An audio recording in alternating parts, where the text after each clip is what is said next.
Hello everyone, welcome to my show 5 minutes gossip. तो 5 minutes gossip में हम बात करते हैं मूवी रिव्यूज़, मूवी गॉसिप्स और मूवी स्टोरीज़ के बारे में। तो अपडेटेड रहने के लिए मेरे चैनल को सब्सक्राइब ज़रूर करें। तो कल स्काई फोर्स रिलीज़ होने वाली है थिएटर्स में और इसे बताया जा रहा है कि एक सत्य घटना पर आधारित है।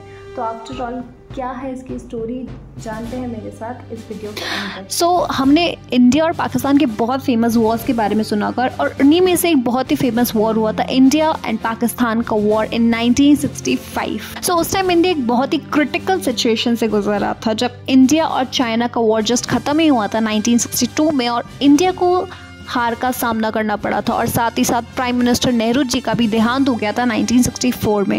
End of course food crisis तो चल ही रहे थे हमारे पास। तो पाकिस्तान को लगा कि इंडिया का मोरल, पॉलिटिक्स सब कुछ अभी बहुत डाउन है और ये बहुत अच्छा टाइम है इंडिया पर अटैक करने का। एंड आखिरकार उस वॉर में कौन जीता, क्या कहानी है इसमें एयरफोर्स की, इसे जानने के लिए मेरे साथ वीडियो के एंड तक बनिए। India and Pakistan war 1965 second war था इंडिया और पाकिस्तान के बीच में। इंडिया पर अटैक करने के पाकिस्तान के पास 7 मेन रीजंस थे। नंबर 1 पे था इंडिया की हार 1962 इंडो चाइना वॉर में। नंबर 2 लैक ऑफ मोरल, जो कि पाकिस्तान को लगा कि अब हमारा मोरल बहुत डाउन हो चुका है आफ्टर द डिफीट।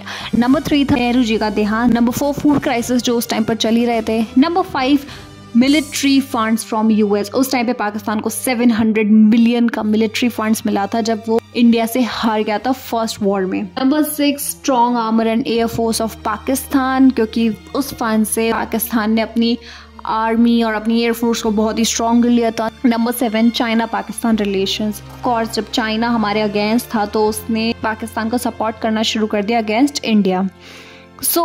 पाकिस्तान के मिलिट्री जनरल अयूब खान उस टाइम के प्रेसिडेंट थे और ये जो कंप्लीट ऑपरेशंस थे उसके इंचार्ज थे जनरल अख्तर मलिक। उन्होंने उस टाइम पर 2 ऑपरेशंस प्लान किए थे। नंबर 1 था ऑपरेशन जिब्राल्टर एंड नंबर 2 था ऑपरेशन ग्रैंड स्लैम।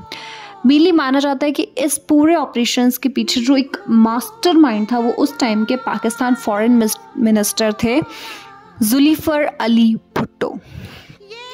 क्या डिफरेंस था operation Gibraltar and operation grand slam? Operation Gibraltar हुआ था अगस्त 1965 में, ग्रैंड स्लैम हुआ था सितंबर 1965 में। जिब्राल्टर का जो मिशन था वो था कि सीक्रेटली एलओसी को क्रॉस करना। ऑपरेशन ग्रैंड स्लैम का जो मोटिव था वो था अखनूर ब्रिज को कैप्चर करना जम्मू एंड कश्मीर में।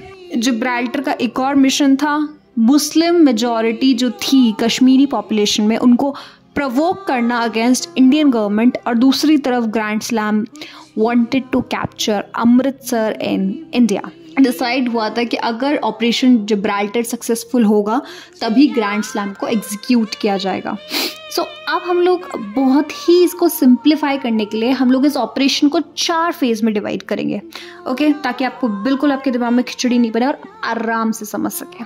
सबसे पहले हम बात करेंगे ऑपरेशन डेजर्ट हॉक 1 जनवरी 1965। तो एक हल्का फुल्का शुरुआत ये जो वॉर की थी वो जनवरी में ही स्टार्ट हो गई थी। इसमें क्या किया था, पाकिस्तान ने गुजरात के जो थार डेजर्ट पर एक ट्रायल अटैक किया था और वो लोग 20 मील अंदर तो घुस गए थे और उसी के अगेंस्ट में इंडियन फोर्स ने भी वहाँ पर अटैक किया और ये मैटर इंडिया यूएन के पास लेकर गया था एंड सेम पाकिस्तान ने भी इस मैटर पे अपना विरोध वहाँ पर जाहिर किया। ये बहुत नॉर्मल एक छोटा मोटा अटैक हुआ था एक दूसरे के ऊपर। और सेकेंड फेज की अगर हम बात करें तो it was attack on Rann of Kutch in April 1965।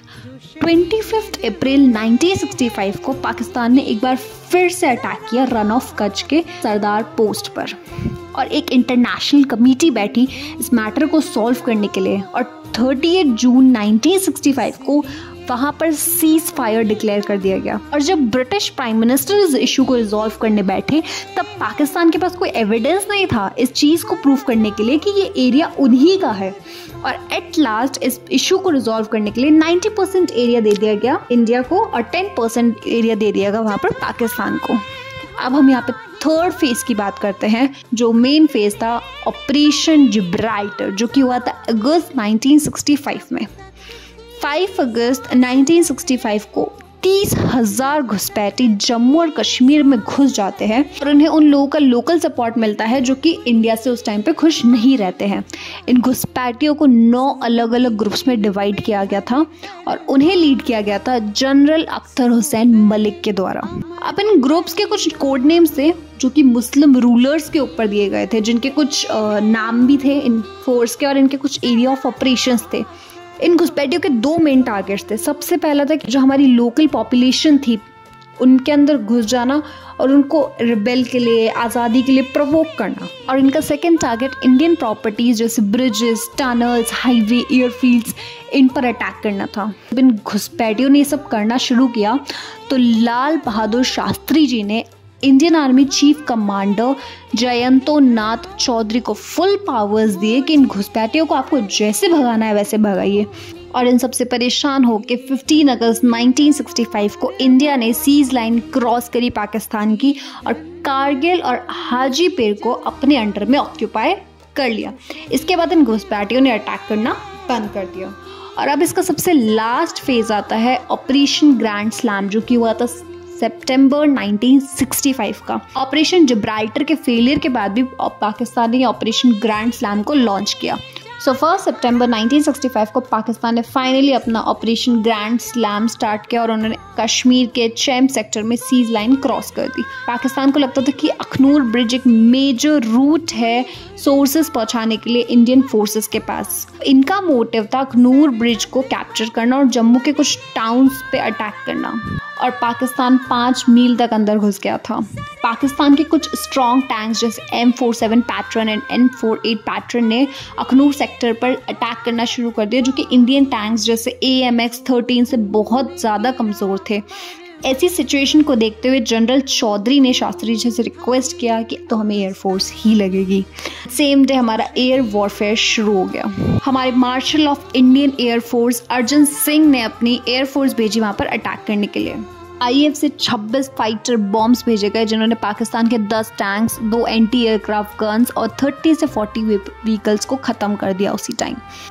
और इसी तरह से इंडिया और पाकिस्तान का ग्राउंड बैटल चलता रहा। सितंबर 6, 1965 को इंडिया ने बहुत मैसिव अटैक्स किए पाकिस्तान के पंजाब पर।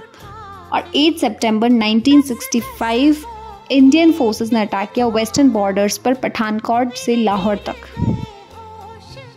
अगर हम यह बात करें एयरफोर्स की तो 6 सितंबर 1965 को पाकिस्तान एयरफोर्स ने IAF के ठिकानों पर हमले कर दिए।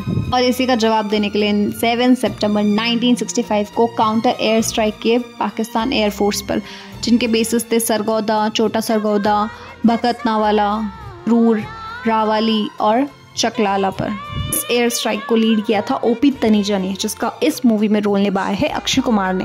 पर वीर परिहारा की बात करें तो उन्होंने रोल निभाया है अजमदा बीप देवाया का। लीडर अजमदा बोपाया देवया का जन्म कर्नाटका में 24 दिसंबर 1932 में हुआ था। 1954 में उन्होंने IAF ज्वाइन किया था। ड्यूरिंग 1965 वॉर देवाया अपने एयर स्ट्राइक मिशन के लिए निकलते हैं पाकिस्तान के सरोदा एयरफील्ड में। देवाया को पाकिस्तान के F-104 स्टारलाइट प्लेन, जिसकी अमजद हुसैन उड़ा रहे थे, उन्होंने कैच कर लिया था। इस टाइम पे मिस्टीयर 4A बॉम्बर उड़ा रहे थे, जो कि अमजद के फाइटर प्लेन से काफ़ी कमज़ोर था। और इस फाइट में देवाया का प्लेन अटैक भी हुआ और उनका प्लेन डैमेज हो गया था। और इसी डैमेज प्लेन से देवाया ने हुसैन के प्लेन पर अटैक किया और हुसैन का प्लेन ख़त्म कर दिया। हालांकि देवाया का प्लान भी क्रैश हो गया था और ऐसा माना जा रहा है कि उनका प्लेन पाकिस्तान की लैंड पर गिरा। को आज तक नहीं पता लग पाया कि देवाया को क्या हुआ। उसके बाद उन्हें डेड डिक्लेयर कर दिया गया और उनकी मौत आज भी एक बहुत बड़ी मिस्ट्री है। उनकी मौत के 23 साल बाद उन्हें महावीर चक्र से सम्मानित किया गया। 2 डेज ऑफ वॉर के बाद यूनाइटेड नेशन ने स्ट्रिक्ट एक्शन लिया सितंबर 20, 1965 को और 27 सितंबर 1965 को इंडिया और पाकिस्तान के बीच में नॉन सीज फायर एग्रीमेंट पर साइन हुआ।